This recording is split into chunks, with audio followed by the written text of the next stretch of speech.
on 103.2 FM. From Grosvenor to Grimsby and Frenchwood to Farringdon Park. It's your community, your radio, your Preston FM. Grosvenor to Grimsby to Slovenia to New York, and of course we have listeners in Prague and listeners in Marrakesh this morning, so that's lovely to know. And it is Chat City on 103.2 Preston FM. Now, we're going to be talking about a subject that a lot of people may find actually difficult. And when I say that, we're going to be talking about loving yourself, maybe more than others, but loving yourself, and in loving yourself, presumably you love other people. And I've always thought as a society, and maybe a society in this country, that you're raised in your formative years as a child in loving other people, looking after other people, but you're not really taught how to love yourself. And I think that often applies throughout school years. That's what I've always found, and you know, to actually love myself was a long process and took many years before I actually discovered that it was okay to say that I love myself. So I think this next item for some people might be an uncomfortable journey, and to help us on the journey I've got Richard Holdsworth in the studio. And Richard, a very good morning to you. Good morning, Hughie. Good morning, listeners. And yes, good morning, listeners. Now, Richard, you set out in 2009, a few years ago, with a piece of theatre, Tales from the Black Jack, that was here in Preston at the Fringe and also at the Lowry. So just before we talk about where you are these days and about therapeutic writing and therapeutic purposes, tell us a little about how you got involved in writing.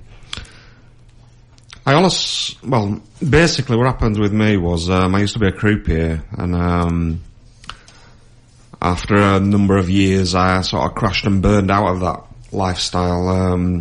Obviously crunching numbers for a living, you know, like it's pretty hectic. The lifestyle was very stressful, and I had to come to terms with that, you know, like I had to rebuild my life, you know, like, and I found that words were more comforting than numbers, you know, like, I went from one extreme to the other, from crunching numbers to manipulating and loving words, you know. Words can either build somebody up or strip somebody down or destroy someone or love someone, you know, like, and this is what I've discovered with writing, you know, like, I digested a number of books, really good books, by, well, for example, The Lord of the Rings by J.R.R. Tolkien, you know, like Professor of English, various other books, the Bible, you know, like really getting to grips with Old English, and the power of the words within these books. And it sort of manifested from there, really, and I had this idea about writing a play to sort of help me out with me psychological blockages that I'd developed through the croupiering time. So that was how Tales from the Black Jack became manifest, and I worked with a guy called Alex Moran, who's an actor and is working in, is with the War Horse now that's touring UK. Yes, just been at the Lowry. Yeah, so he's, reviews. He's over there,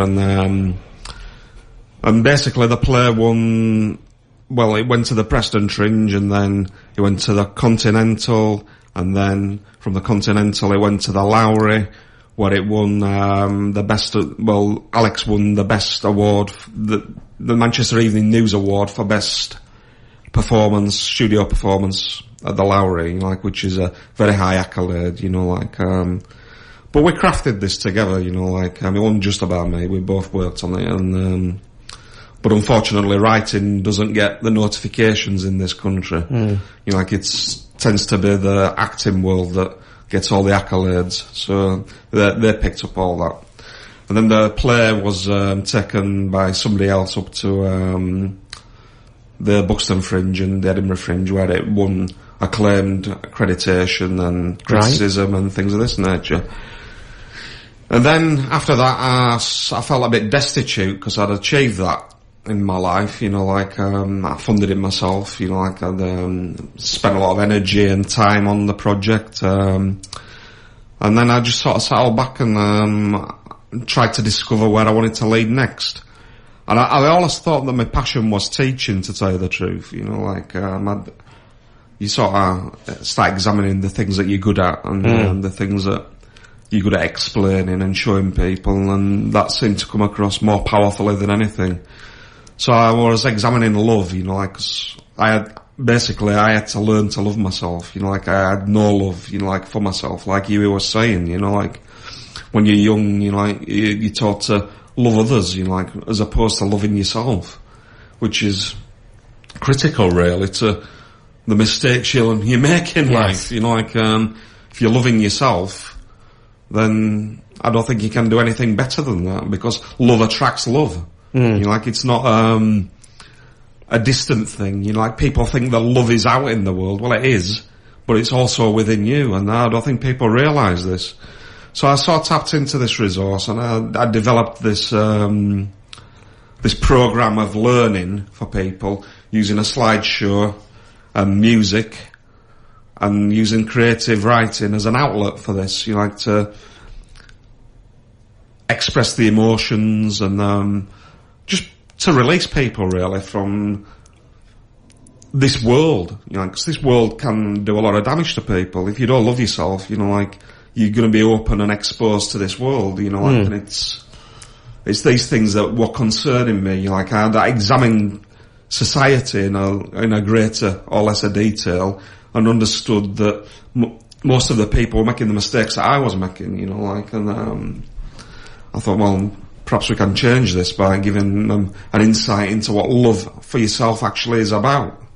And you're going to have courses coming up, and we're going to talk about the courses, so it would be nice to, in a way, set the stall out for people who are listening, that there are going to be courses run that people can come on, because when we talk about loving yourself, we're not talking about being selfish, are we? Or no, that's right. We're talking about how you live in the world and you survive in the world by looking after yourself, and through loving yourself, you're able to love other people. And is that what you were searching for then, when you wanted to find out how to love yourself? When I wanted to love myself, I found that I couldn't, because of I had life-changing experience, basically, where, you know, like, I had to ditch a lot of my past, and it was a process that I went through, you know, like, because I really started to love myself 10, 11 years ago, you know, like, I gave up smoking, I started to moderate my drinking. But I'd also had other problems with myself as well, because I'd been through major surgery in 2009 and just recently this April, last April 2013, I had 2 new hip replacements.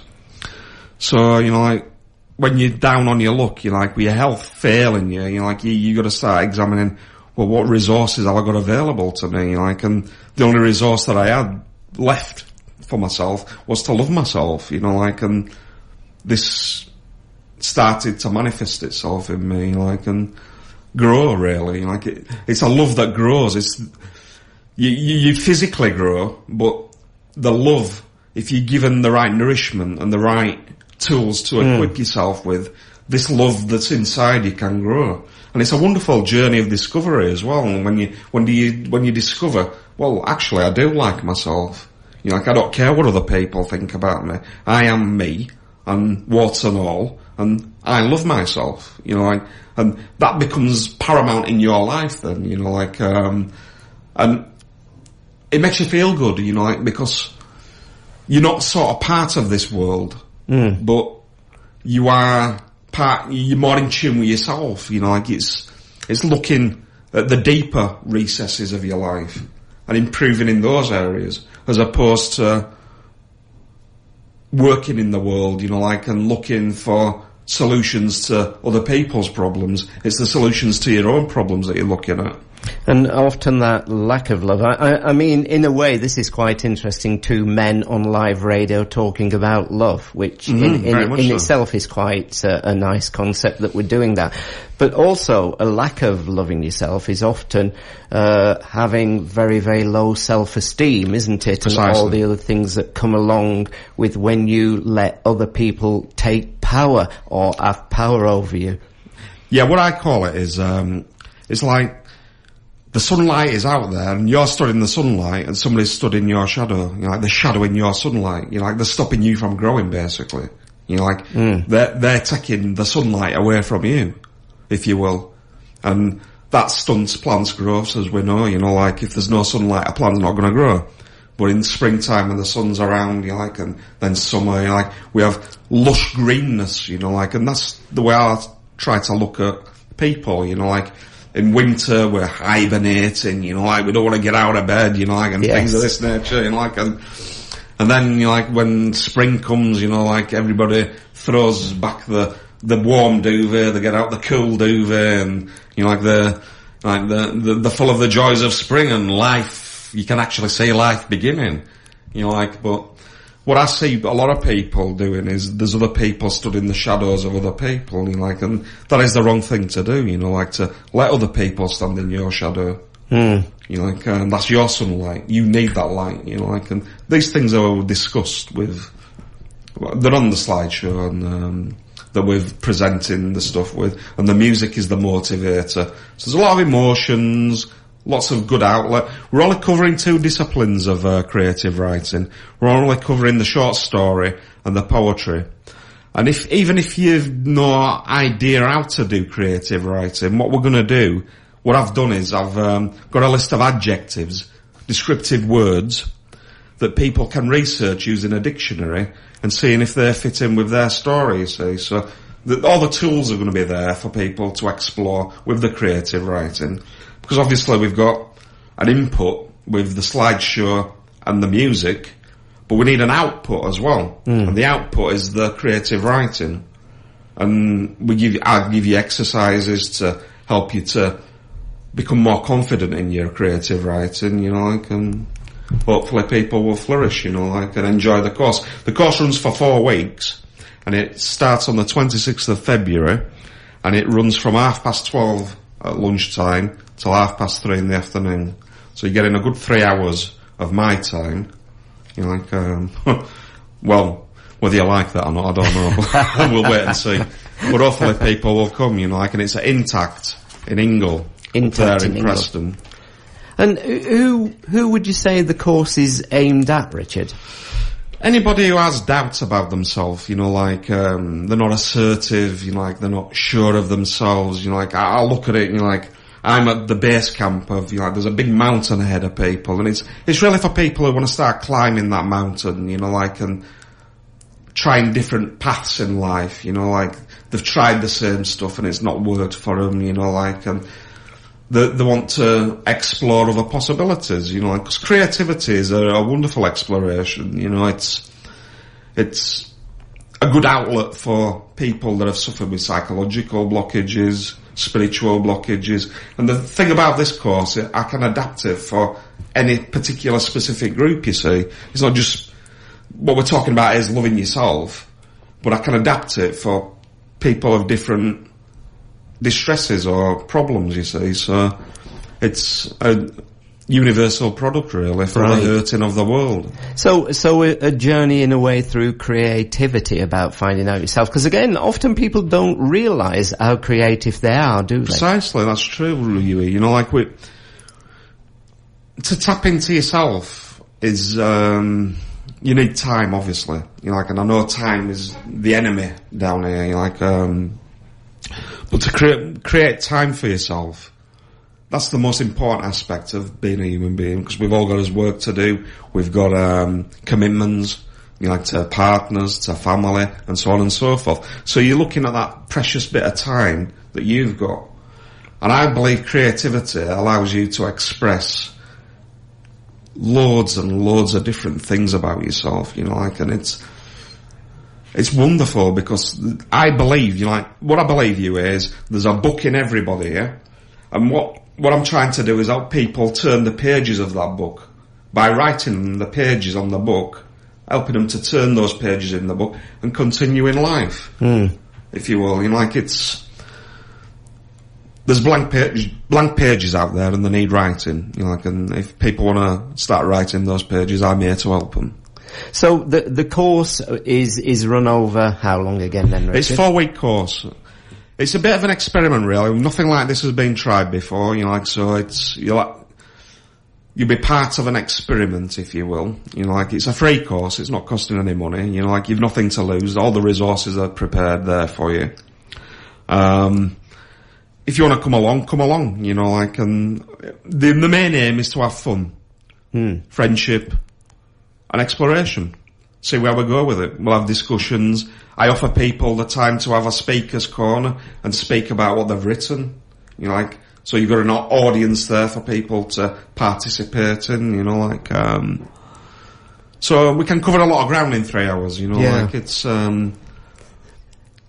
but if it's up to the individual, you know, like, I can only, you can only take a horse to water, you can't force it to drink, as it were, you know, like, and if people are not interested in it, I can't do anything about that. I mean, sometimes this kind of journey, of course, as we said, can be very, very emotional, and it can open all kinds of things that sometimes maybe you've suppressed, or maybe things that you've not dealt with. How would you deal with things like that if you know, someone comes along and realise that they do need other support and other guidance and help? We would signpost them. We've got people there that are going to help out. You know, like, we've got people from the university that are going to help. It's obviously, these things are personal to people. You know, like, you don't have to discuss these things. You know, like, you can keep it as private or as public as you want. You know, like, another good example, for example, is you write about. I believe in forgiveness is a big part of my life. Yeah, you know, like, and a lot of people on this world, you know, like, a lot of people find it difficult to move on because of their inability to forgive. You know, that's right. Sort of stuck in a place that is dark, you know, like, and I believe that through forgiveness, we can move on. You know, like, it's not about revenge and payback and things of this nature. Forgiveness is the only tool that we've got really to move on.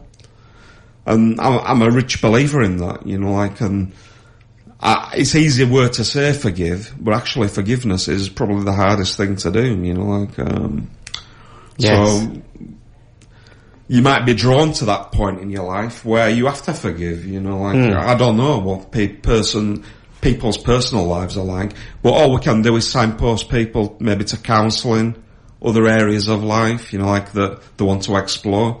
So it's a starting point for a lot of people, hopefully. You know, like, and we'll see how well it runs, and if people we'll get good vibes from it, and we'll get good feedback from it, and if it's what people want, then we'll run more of them, you know, like, but like I say, it's just an experiment at first. You know, I was going to say that, so at the end, Richard, from your point of view, what will the signs be that will say to you that was successful? Well, hopefully we'll have feedback from people, you know, like, who've been on the course, and they'll be able to leave the feedback, whether they enjoyed the course, what they think could be improved, you know, like, so there'll be a questionnaire at the end of the course to gather that sort of information about whether they enjoyed the course or not, and we just take it from there, really, you know, I can see what develops. Right. It's like hatching an egg, if you will, you know, like, if we can grow it, we can grow it. If we can't, we can't. And it's just a creative idea by myself, you know, like, trying to open up people into a belief in themselves, you know, like, And again, I take it that it will be a mixed group. You're looking for anyone women who can come along. Because again, I mean, often, maybe, I don't know, maybe males are better these days, but often males have been renowned for not talking about the feelings or exploring the feelings. So although the feelings, of course, are there locked away, we males have never been encouraged to actually open that door, release them, and talk about them. I think you're right there, Hughie. I mean, the persona of a man really is, you know, like, bravado, courage, you know, like, and the good old hero type sort of person, you know, like, nothing affects a man, he can take all this and he can take all that, you know, like, but you'll find, you know, like, throughout life, particularly in work, the stresses of work that people are put under today, you know, like, to perform, everything's about performance, everything's about targets, you know, like, and they're looking for Superman and Superwoman to achieve this or to achieve that. And those are not realistic outcomes that you can get from people. You know, like, we make mistakes, you know, like, we're human, you know, like, and we're not manufactured, you know, like, we're created, I believe, but that's another story. But, this is, exploration, really, of, what you're capable of within yourself, you know, like, and knowing your limits. You know, because you will reach a point in your life where you find you're comfortable. I'm comfortable here. You know, like, I don't want to, I'm not saying you don't want to learn or try new things, but I'm saying you'll be comfortable in your life. You know, Yes. You'll achieve the things that you wanted to achieve, or you'll have progressed as far as you possibly can progress. And this is another exploration that people might be able to pick up on, you know, like, where they feel comfortable, where they can push themselves, where they can achieve more, you know, like, and that's the great thing about loving yourself. It enables you to achieve things more for yourself than it does for others. That's right. I agree. I mean, one of my favourite mantras is, love yourself and do it anyway, or feel the fear, but do it anyway. Yeah. So, Richard, is there a website? Is there anywhere people can go to find out more about the course? I believe Intact they're releasing, the course details. It's personal development. It's going down as personal development. It's early days yet. Give us a few weeks to get things up and running, and because we don't want to put things up too early. Right. You know, like, it's time and everything. You know, the timing's right. You know, it's got to be right. You know, like, I'm on Preston FM today to tell people about the up and coming course, like, to possibly put a note in your diary so that you've got, if you want to join the course or get in touch with Intact and discuss what the appointment of, get a place on the course, you know, like, things of this nature. And once you have got the details, if you do let us have them, then of course we can mention it on air. So it's Intact, and for people who don't know, Intact to base where? They're based in Ingle. It's Ingle and Tanterton Community Group. Right, and that's where the courses are going to be held in... Yeah, they've got a training room in Intact. Computers, facilities, you know, like, there's a cafe up there, so you can have a meal if you want a meal before you join the course. Right. It's a lovely place, you know, like, lovely people, you know, like, community based, and it's very friendly. The people are very friendly there, accommodating. So hopefully you'll get a good experience from us, you know. And relaxed atmosphere. Relaxed atmosphere, yeah. Well, Richard, if you let us have the details once the course is out, and then maybe at the end of the course we could get you back in and, you know, give us the perspective feedback, of how it went, and if there's actually going to be follow-up and more courses from it. Yeah, it'd be good, Hughie. Like, I'm open to suggestions. I'm on a learning curve here as well. It's not just about other people learning. You know, like, we're all learning. You never stop learning. That's one thing I have discovered. But if you want to be a part of it, be a part of it. Learn something. Come and have some fun. Okay, so if anybody wants to have a look, I was just trying to bring it up online as we're speaking. It's Intact. And you can find out more about Intact and where it is there, and then maybe find out about the dates of the course. And when we know the dates, we can also give them out on Chat City. So, Richard, can I thank you for coming in this morning? You're welcome, Hughie.